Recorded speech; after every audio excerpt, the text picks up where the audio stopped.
ముందు చూపుతో వ్యవహరించాలని బీజేపీ రాష్ట్ర మీడియా ఇన్ఛార్జ్ పాతూరి నాగభూషణ కోరారు.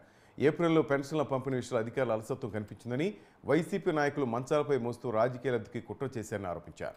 రాష్ట్రంలో పెన్షన్దారులు 30 మంది పైగా చనిపోయారంటే అధికారులదే బాధ్యతన్నారు. ఇంత జరిగినా చీఫ్ సెక్రటరీ ఏం చేస్తున్నారంటూ నాగభూషణ్ నిలదీశారు. పోయిన నెల 30వ తారీఖున ఏప్రిల్ 1వ తారీఖున ఇవ్వాల్సినటువంటి పెన్షన్లు ఏదైతే ఉందో, ఈ రాష్ట్ర ప్రభుత్వంలో ఉన్నటువంటి ఎవరైతే సిఎస్ కానీ దానికి సంబంధించినటువంటి సిబ్బంది కానీ దరిదాపుగా స్వతంత్రం వచ్చిన తర్వాత ఒక పెన్షన్ గురించి దేశంలో అన్ని చోట్ల పెన్షన్లు ఇస్తున్నారు, చాలా చోట్ల ఇస్తున్నారు పెన్షన్లు కూడా డోర్ డెలివరీ.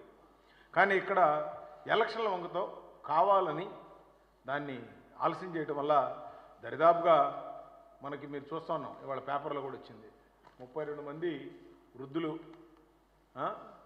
ఏ విధంగా చనిపోయారు. వాళ్ళని దాని వీడియోలు తీయటం వైసీపీ వాళ్ళు దాని మంచాల మీద ఎక్కించుకెళ్ళి కావాలని కొన్ని ఒక అపోజిషన్ పార్టీల మీద బురద జల్లే కార్యక్రమాన్ని ఒక టార్గెట్గా పెట్టుకున్నారు.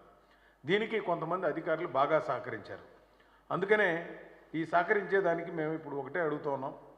ఎలక్షన్ కమిషను ఒక లెటర్ కూడా ఇచ్చింది. ఏమని ఇచ్చిందంటే, పెన్షన్ పంపిణీలు లబ్ధిదారులకు ఇబ్బంది కలగకుండా రాష్ట్ర ప్రభుత్వం వెంటనే దాన్ని పంచాలని.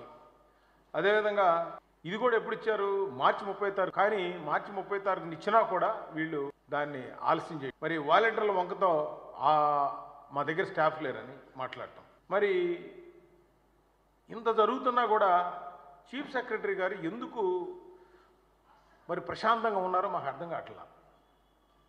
ఈ పేదవాళ్ళ ఆక్రమణలు వాళ్ళకి వినిపించట్లేదా నేను అడుగుతా ఉన్నాను. అన్నిటికంటే ముఖ్యమైన విషయం, సరే జరిగింది, రేపైనా మీరు ఇవాళ పేపర్లో చూశాను 3వ తారీఖు ఇస్తారంట. అసలు 30వ తారీఖున డబ్బులు డ్రా చేసుకోవాలని అవసరం ఉంది. ఎందుకంటే 1వ తారీఖు మే సెలవు.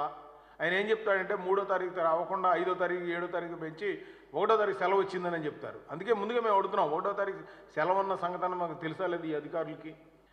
పోయిన నెల 30వ తారీఖు